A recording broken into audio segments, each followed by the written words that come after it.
Duduklah bersama orang-orang yang membicarakan tentang bisnis. Bukan yang cuma ngomongin orang lain, drama, atau gosip murahan. Karena pembicaraan itu bentuk makanan buat pikiran. Apa yang lo dengar tiap hari, perlahan membentuk cara pikir lo, dan akhirnya menentukan arah hidup lo. Kalau lo duduk bareng orang yang pikirannya cuma soal kerja, capek, dan gaji pas-pasan, maka hidup lo akan mentok di situ-situ aja. Tapi kalau lo duduk bareng orang yang mikirin sistem, peluang, produk, cara jualan, dan pertumbuhan, lo akan terbuka. Pola pikir lo naik kelas, dan lo mulai sadar, ternyata dunia ini lebih luas dari sekadar kerja jadi karyawan. Lingkungan itu menular. Dan kadang, cukup satu obrolan sama orang yang tepat, bisa ngebuka jalan yang selama ini lo pikir mustahil. Jadi kalau lo mau berubah, mulai dari siapa yang sering duduk di sebelah lo.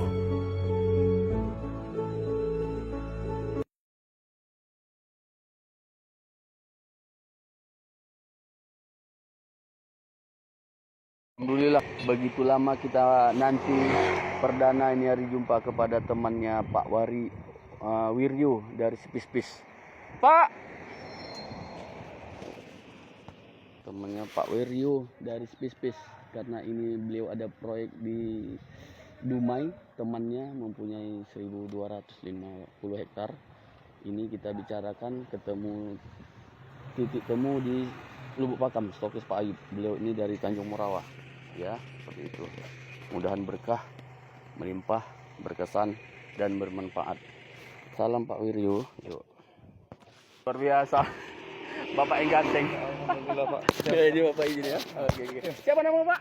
Aji, Pak Aji. Oh Pak, Bang Haji. Pak Aji ya. Pak Haji. Oh iya, memang Haji lah ya. Oke Pak ya.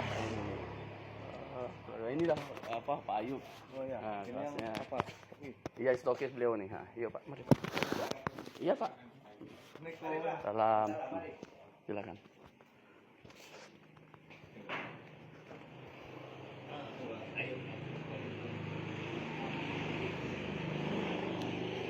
Baru tadi Pak Yusuf. Oh, pas tadi saya WA Bapak baru nyampe juga ya. Ya. 20 menit lah.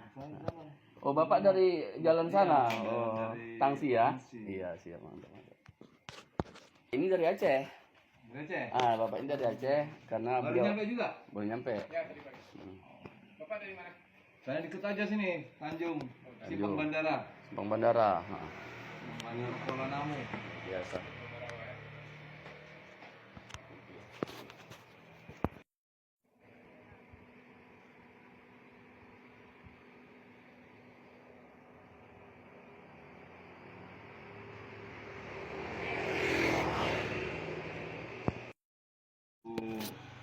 Semalam nyampe, langsung dia telepon tadi pagi sama saya. Nah, yang dia minta dolomit sekitar 2.600 sak. Kita kan ada solusi benefit. Seperti itu. Ya, kita Makanya istilah sharing-sharing. kata, maksudnya kita sharing aja. Iya, betul. Kita pun juga nanti di sana setelah nanti. Ya kan gini Pak, coba tanyakan dolomit satu sak berapa? Ya.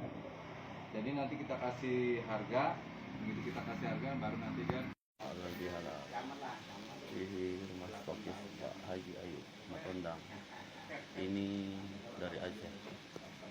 Bapaknya beliau ini yang kuliah di Medan. Ini merupakan ngekos di kontrakan Pak Ayub. Tanaman muda, tanaman keras, imun hijau sama biru itulah dia. Ya Pak? Sampai udah ke Afrika ini Pak. Iya, buatan Indonesia udah sampai Afrika. Ini di mana produknya ini? Dari Makassar.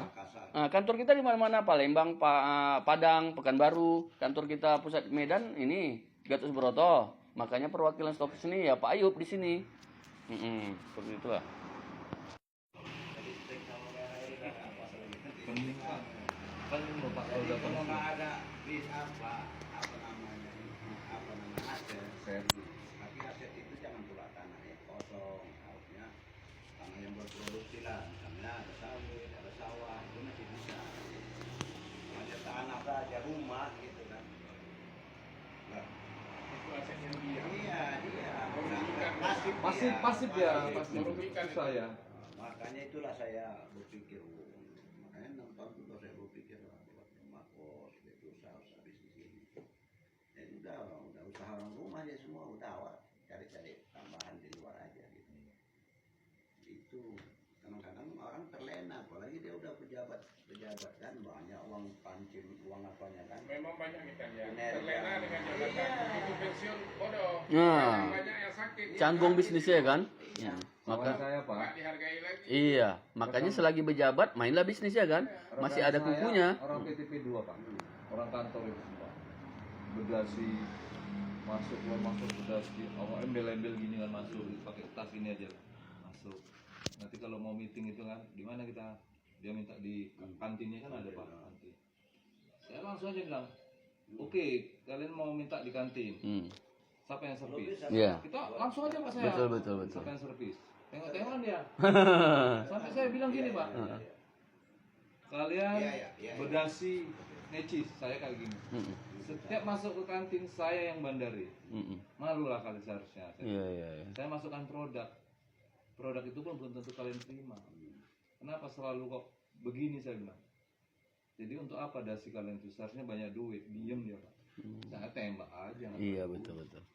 Jadi orang PTP itu kalau udah pensiun Pak, kalau nggak ada aset, nggak ada bisnisnya, stroke, nggak kemana itu Pak?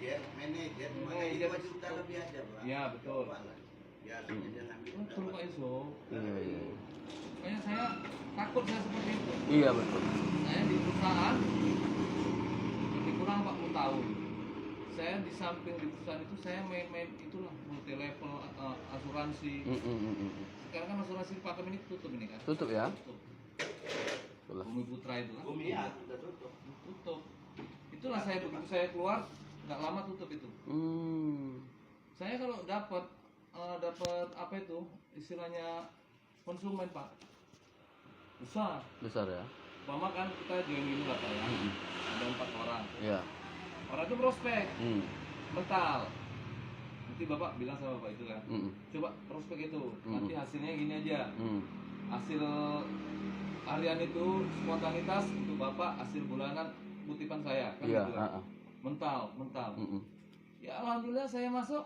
Jadi Saya rayu macam gini. Mantap Saya marketing tarik Bapak. ke anak, ke cucu semua, saya gambarkan nih. Iya. Betul itu Pak. Iya, ini Pak formulernya Pak. Baca betul. Kalau memang saya ini Pak. Iya. Kantor saya sini Pak di sini. Ukur Pak. Jadi ini berapa 100 juta. Kalau 100 juta itu Pak, kita ini prospek 1 jam dapat komisi 5 juta itu Pak. Mantap ya. Oh, 1 hari ya kan? Nggak sampai 1 jam atau Iya. 2 jam itu Pak kita prospek seperti gini lah. Iya. Ayo kita. Kita propolis, Iya.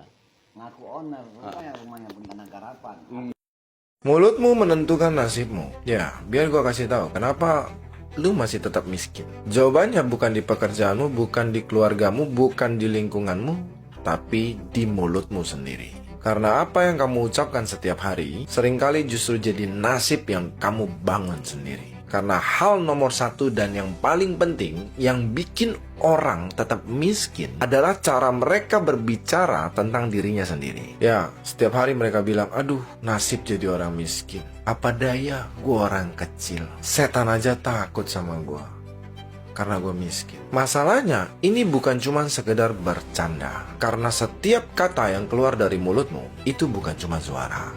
Itu program. Karena kata-kata punya kekuatan yang lebih besar daripada pikiran. Karena saat kamu cuma berpikir, itu masih ada di kepala. Tapi ketika kamu mengucapkannya, getarannya keluar dan masuk ke dunia nyata. Masuk ke dalam cara kamu melihat diri kamu sendiri dan masuk ke dalam cara orang lain memperlakukanmu. Dan lama-lama, kata itu akan jadi identitas. Jadi, kalau setiap hari kamu ngucapinya kemiskinan, keburukan, jangan heran kalau arah hidupmu larinya ke sana. Karena lidahmu sedang melatih otakmu untuk percaya bahwa itu adalah kenyataanmu. Padahal, kamu bisa lakukan yang sebaliknya. Ketika kamu mulai mengubah cara kamu berbicara kepada dirimu sendiri, saya orang yang diberkati, saya orang sukses, saya berbakat, saya tampan, saya cantik, maka kamu sedang mengubah arah hidupmu sedikit demi sedikit sesuai dengan apa yang kamu katakan. Ini bukan sulap, bukan keajaiban, tapi kenyataan. Karena pikiran akan berubah menjadi tindakan, dan keputusanmu mulai bergerak mengikuti kata-kata